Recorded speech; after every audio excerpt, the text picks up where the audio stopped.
friends, and welcome to another edition of Timmy Talks. Today I'm coming to you from Bangalore, India with another video on medical tourism. Today I'm coming to you from Giostar, the Institute of Regenerative Medicine. And this is going to be a very interesting topic of stem cell research, stem cell services, and see how it can improve your health. Come along, this should be very cool.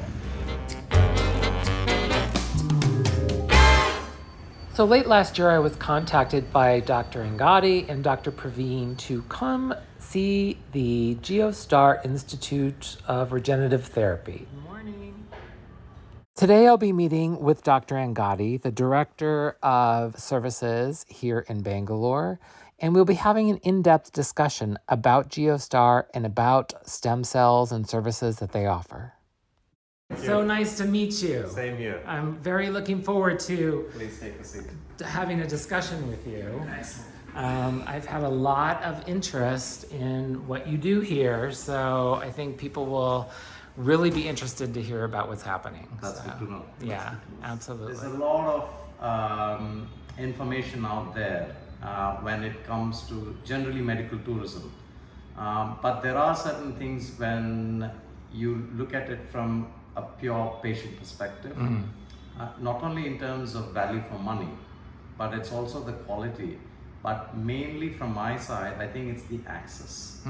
Okay, because I've been in the UK, I've worked in Australia, I've done my fellowship in Europe, and they've all got very advanced health economies. I say health economies because you know how things function when things are linked from the commercial side as well as the healthcare side. Right. But the main limiting factor is access. Okay, and for me that has always been a plus side, and I'm sure your experience from those videos is what I could gather, because you know you could access a dentist, you could access any specialist, you could access those tests and scans, but not just the access, it's value for money and the quality of healthcare. Absolutely. Okay, and that has been the real coming of age when we look at the healthcare economy in India. Right. And I personally believe that going forward in the next decade or so, it will get even more better, not only for access, but in terms of some of the world-leading and groundbreaking technologies. Absolutely. I think India has a huge upside potential of being a leader in medical tourism if they play this game properly. Yes. You know, and I think you're right. It's about technology, it's about access, it's about sharing data, and all of that comes together, and it really makes the patient experience,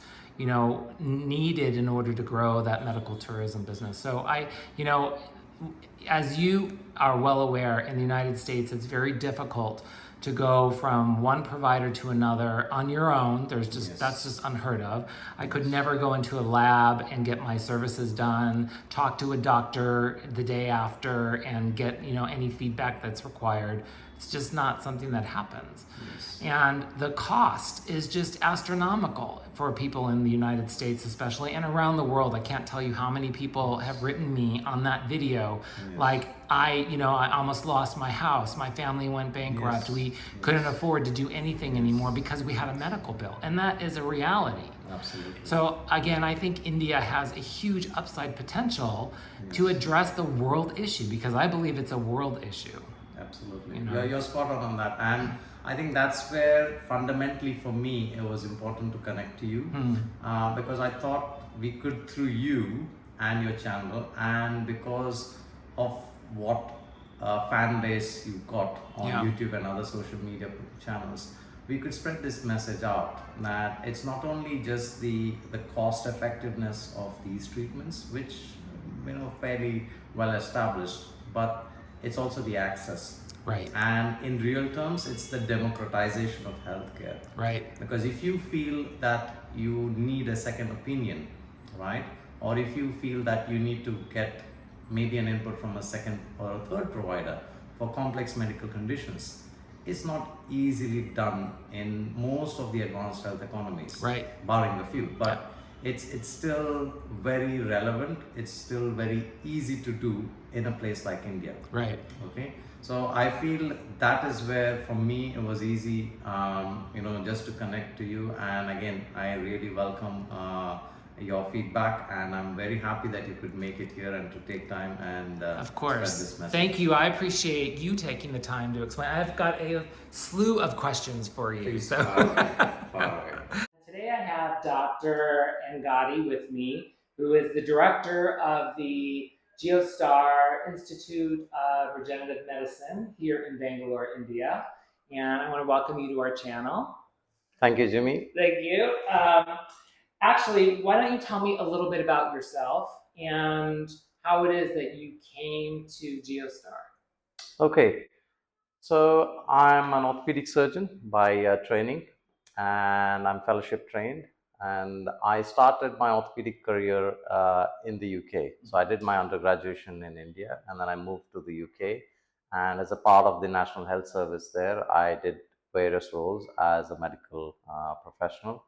And then I got selected to the orthopedic specialist training program in Cambridge, which is a 6-year program. So you get different experience and exposure as an orthopedic surgeon. And I completed my training in 2017. Following that, I went to Sydney for fellowship. So primarily my training has been into orthopedics, sports medicine, joint reconstruction, and regenerative medicine as well. I need to talk to you afterwards. Fantastic. Excellent. So I've been always fascinated with the joint preservation side of orthopedics. Yeah. And that's how my interest and research developed into fundamentally finding out what the advancements were in stem cells or regenerative medicine technologies, as we call them. And I was more and more fascinated as I read the research that was coming out from different centers. Yeah. And that primarily got me interested into research and also the clinical aspects of regenerative medicine, because most of the orthopedic problems, if you look at it, are associated with tissue or cartilage degeneration. So what's the obvious natural answer to that is to regenerate. And if we can regenerate it naturally, right, within the limits of what the clinical medicine can offer, then I think you're looking at a fundamentally groundbreaking variety of treatments that would be safe, cost effective, and it would provide different alternatives to patients when they're not looking at conventional surgical or complex medical treatments. Sure. So that has been my fundamental focus, and I contacted the Giostar team, and we had a couple of discussions, and they were very keen for me to come on board to lead their center in Bangalore. Awesome. So I've been at the helm of here for coming up to a year now, and it's been a very interesting journey, to put it simply. I can imagine. I'm sure that the field, and this is going to be one of my questions I have later, has really evolved over time. Absolutely. And, maybe you can tell me a little bit about how you've seen the past 20 years or so change in regenerative therapy, stem cell services. I had a friend in the early 2000s whose mother had cancer. And she was one of the first people in the United States to actually get stem cell transplants. It unfortunately didn't work for her, but I'm sure that the process, the procedure, the understanding of the entire genre has really changed. Can you elaborate a little bit about what stem cell research has led to today to regenerative therapy? Can you talk a little bit about that? Yes. So, as you rightly said, over the last decade, there's been a fundamentally groundbreaking understanding of how this therapies or these techniques and these modalities work at a cellular level. And that's partly because of how the conventional technology has progressed as well. Right. Because previously people would postulate or they would hypothesize, but to understand where these kind of cellular level mechanisms were coming, right, we needed very advanced computing technologies to be available, which right, we didn't have. But as computer technology has progressed, we can now put those models into play, yeah, and see whether that is actually matching with what we're seeing in the lab or in our clinical studies. Now, one of the basic understanding is that when tissues undergo degeneration, and there is a sort of fine balance, what we call as an internal milieu or homeostasis within the body to maintain itself at an optimum level. If that optimum level is disturbed, which happens with tissue or cellular degeneration, then there comes a tipping point at which the amount of cells which are getting replaced are not actually functioning at their optimum level. Right. And when you look at this over a course of anybody's lifetime, that is where the degeneration part of this homeostasis starts to take preponderance, or it becomes more predominant, and that's how different diseases manifest. Correct. Okay, so if we are able to bring that balance or tip that balance more in terms of regeneration and maintain that optimum level, now this is very precise and personalized medicine, because what's an optimum level for you may be slightly different from me. Correct. Right? So we need to develop that fundamental understanding. And because of how the biological therapies and different kind of adjunctive research has led to this developments, it has given us a better understanding of how you can try to personalize it. Right. I must say that this is still an evolving field of science, but one that holds immense potential. I think so. I was perusing through your brochure, and it lists a plethora of services that regenerative therapy, stem cell therapy is used for. And can you tell me, in the practice here in Bangalore, what are the top things that people come here for? Is it cancer? Is it real hardcore diseases, or is it more cosmetic? Right. I think we have a balance of patient inflow in terms of their inquiries. But if I were to kind of club them into vast groups, then we see mostly musculoskeletal degeneration.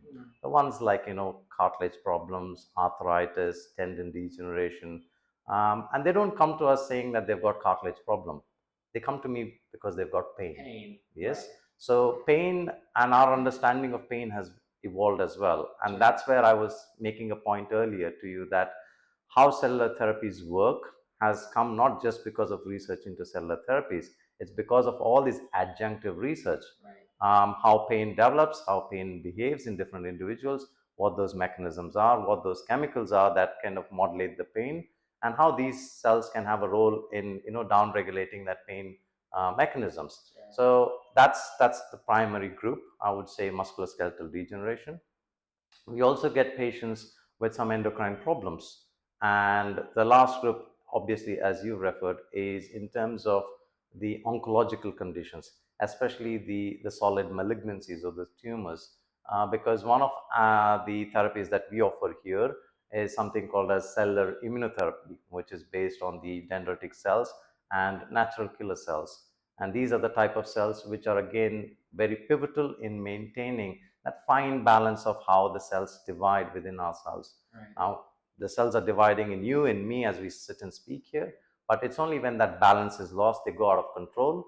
Conditions like tumors or malignancies start to manifest. Right. So, cellular immunotherapy is something which we offer here, and we are one of the few centers that has got a good kind of a patient flow when it comes to these kind of fairly safe treatment options compared to the conventional kind of chemotherapy. Right. Where the lot of side effects are there.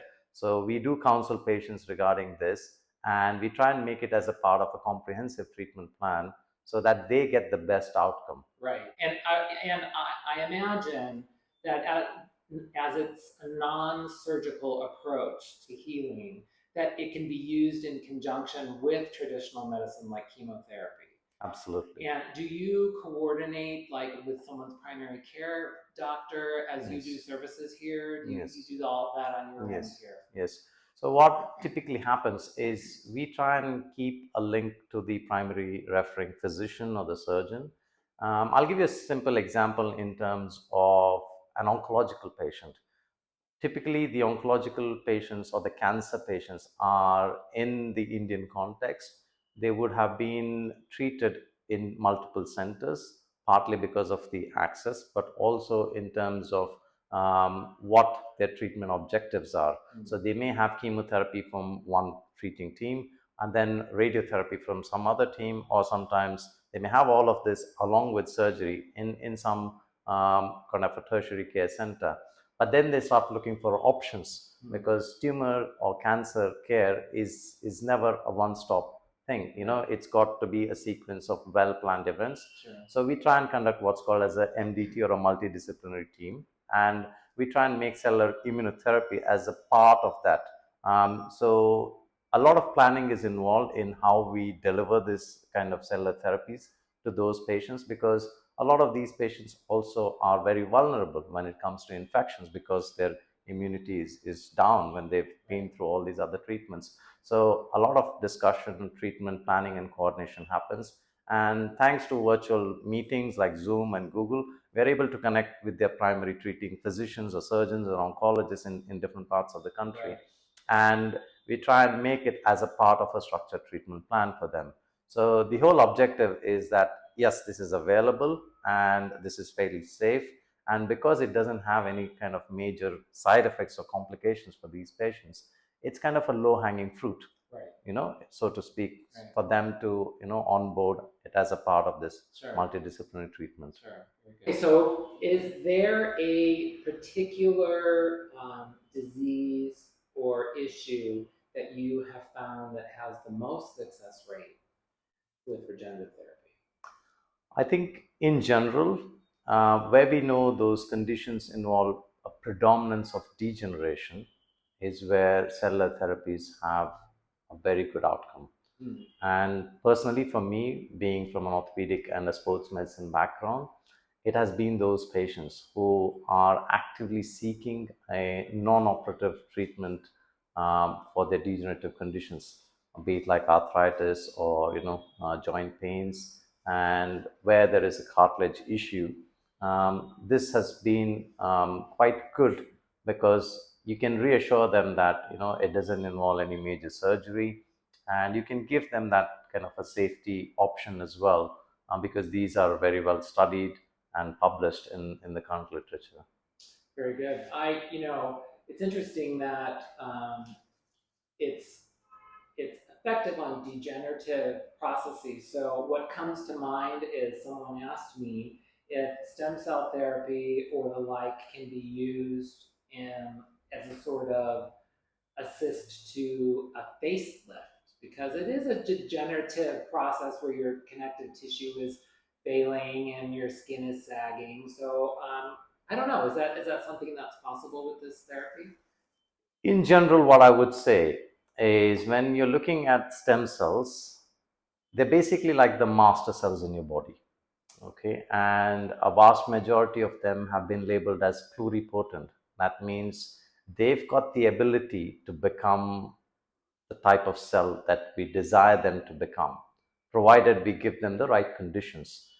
So a lot of these cells and the cellular-based therapies are very safe adjunctives to the primary treatment. So in your case, if you're looking at some sort of a cosmetic procedure for a facelift or things like that, and you want a possibly better outcome, so you're looking at surgery plus something, then definitely this would be a viable option. And again, a lot of this thing has been very well studied and published as case reports and different conditions. But in general, what I would say is, wherever you feel that there is a primary treatment and you want a better cellular response or a biological optimization, then yes, this is a good option for you. I think from an American perspective, the biggest question that I get on stem cell therapy is, are they using fetal stem cells? Because it is a huge controversy in America, and actually maybe even in India too. I don't know, but can you talk a little bit about what a stem cell is, um, and the types of stem cells that are used in your facility? Yeah, I think that's a very, very important question, and a very pertinent one as well. And this question has been going on for quite some time when it comes to regenerative medicine therapies. In general, the stem cells are like the master cells in your body. Okay, they are the crux of how we repair anything that's going on in terms of maintaining that very fine and finite internal or homeostasis mechanisms within our body, and that allows us to be healthy and achieve the peak performance on a day-to-day basis. When it comes to the type of stem cells, as you referred to, initially there was this debate about where the source of the cells are coming from, whether they are coming from the cord tissue, from the fetuses, and all those other kind of sources. But in general, our understanding of these mechanisms has evolved, and in our center, what we particularly do is mainly go for the autologous cells. Now, when we talk about the autologous cells, that is, these are the cells which can be harnessed or gathered from the patient's own tissues, and they can be optimized and used for different conditions as a part of a therapy or a treatment protocol. Now, in our center, we would say that bulk of our patients, we derive the cells from the adipose tissue, which are the adipose-derived stem cells. Your fat tissue. Absolutely, absolutely. And is that done through a cannula? You connect it, Yes. you collect it, and Yes. then you purify it from Yes, there. yes. So there's a separate surgical team which is involved in this process. We have a plastic surgeon, and they do this through the small fat aspiration procedure. Yeah. And we get maybe about 150 or 100 ml of the fat tissue derived from them. And our lab is able to then process those and get those cells. And once the cells are harnessed, we're able to then deliver it to the patients depending on what their underlying medical condition is. So the human body is continuously producing stem cells. And they deposit themselves in mostly in bone marrow and fat. Absolutely. So these are the locations that you're able to harvest an individual's stem cell. Yes. To give back to them. And then this reduces, I imagine, rejection of stem cells, which could be found in fetal stem cells or corpses or other people's cells. Yes. Very good. Yeah, it goes back to that fundamental question what you were referring to earlier, whether it is something coming from you which mother nature has given you, or is it something which you're going to take from maybe a cord blood or some other tissue. And vast majority of the patients that I interact with, they fundamentally have a very kind of a reassuring look on their face when we say that no, it's going to come from you, and we'll optimize it and use it to heal yourself. And that puts an end to this question. Right. So as an organization, that's why we've emphasized more on autologous kind of cell-based therapy in comparison to these other sources of stem cells. Right. So would you coin Giostar as being different than their competitors in this respect? I would say so, partly because of the research understanding that we've got from our US team, and also the therapies and protocols which we follow across the different centers of Geostar around the globe. So I think what a lot of people will want to know about is cost of these services. So the question is, will I pay the same amount that I will in the United States if I have services done here in India? Sure. Because typically if you look at the cost of having the like for like therapy in continental United States or North America and in India, I would say that definitely it will be a lot more cost effective for any average American citizen to travel here and receive those treatments. Correct. Issue that is more responsive to stem cell therapy that you've seen in the hospital here. For example, if it is orthopedics, if someone has broken their ankle and is just not healed well, is that something that is pretty successful that people should look into this sort of therapy? A very valid question. Now, one of the things I always try and counsel patients is regards to how do you recover from a musculoskeletal injury or a musculoskeletal condition in general. there's always two aspects to this, and they have to be done in good planning mode. If you look at generally musculoskeletal problems, they can arise from predominantly a biological issue or a mechanical issue, and quite often it's a marriage of the two, a combination of the two. So if I'm going to offer treatments to them, then I've got to think about what's the underlying biological issue there and what's the mechanical issue. And if we have to treat it, we have to treat it as a structured treatment plan, addressing both simultaneously, not in isolation. So if we take somebody who's got a degeneration of the cartilage, okay, but when I do the assessment the first time, I find that their muscles are quite weak and their limb alignment needs to be optimized. I always say to them that don't come here with the expectation that there is a magic infusion that I can give that's going to take away all your symptoms. No, you got to be mentally prepared. Sure. And I've had initially some tough questioning from patients who try and come on board, because the duration of treatment that they expect is not like a in and out of the hospital. Right.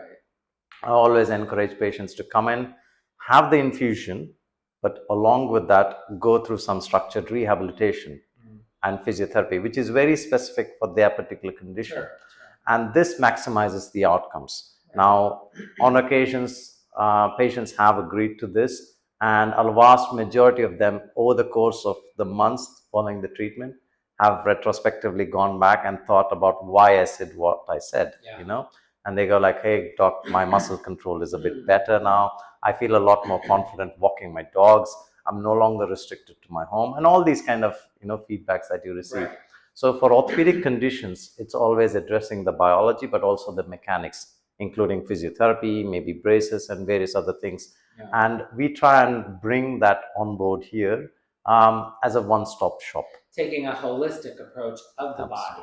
Absolutely. So, and I think you're right that a lot of people may think that stem cell therapy is a magic bullet that'll happen overnight. And really, it's at a cellular level, right? You have to think of a cell dividing and then that dividing and dividing. And it's a slow, I mean, it's not a very fast process. So I don't think you can expect, you know, I'm going to get injected in my skin and then on my face it's going to look 20 years younger the next day.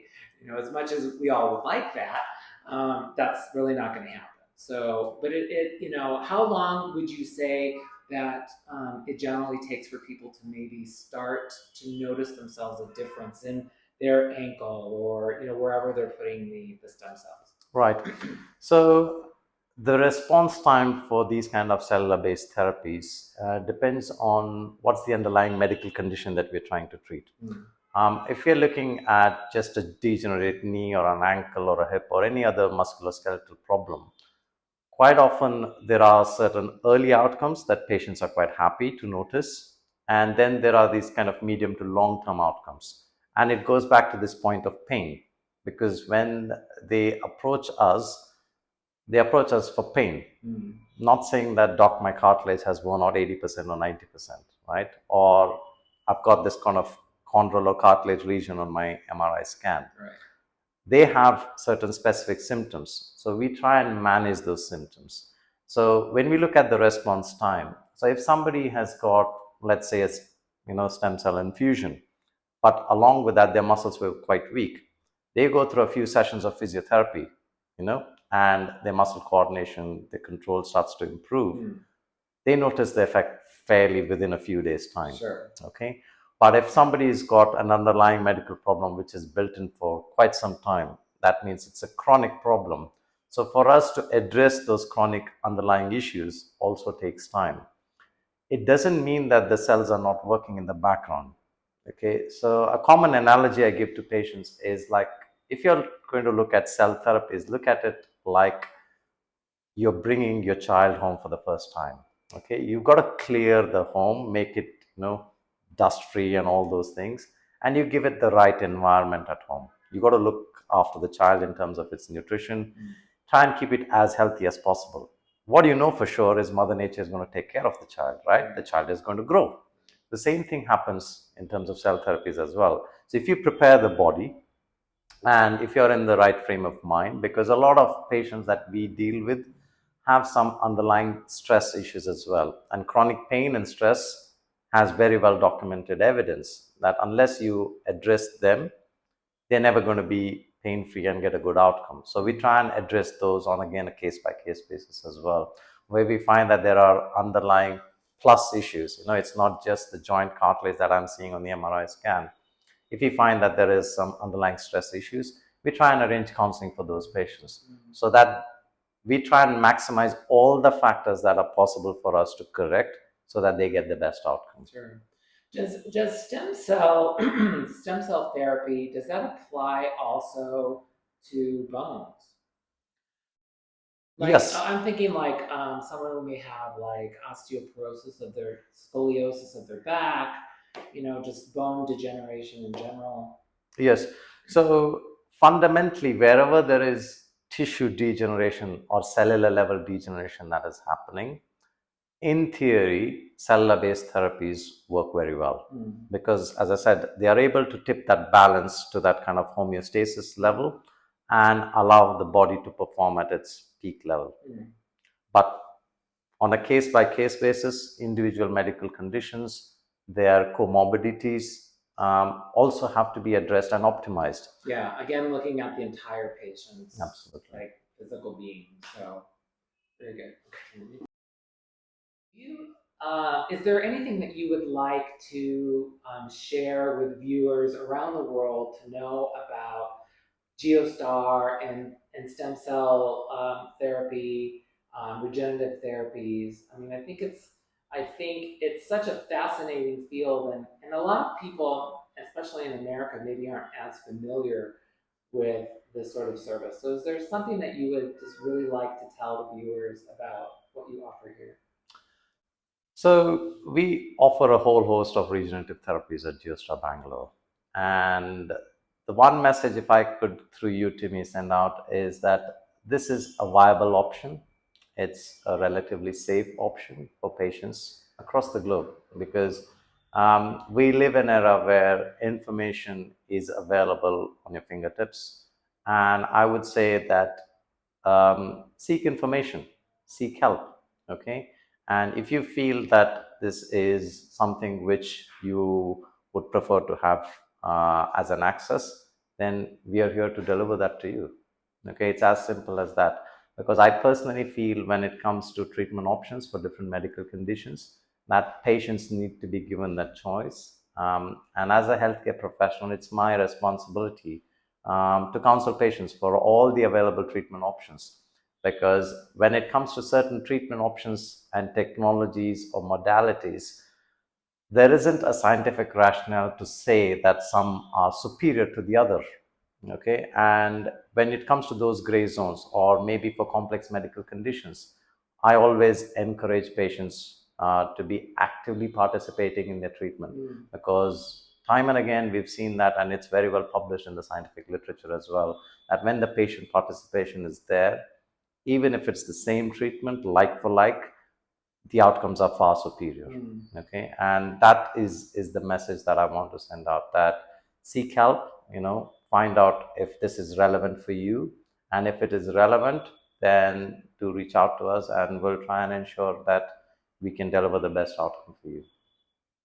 Join me in the next episode of Timmy Talks as I participate as a client at Giostar Institute of Regenerative Medicine, where I talk to a dermatologist about my hair. And I also get to see Dr. Angadi for my hip problems that I'm having. Join me, it'll be very cool.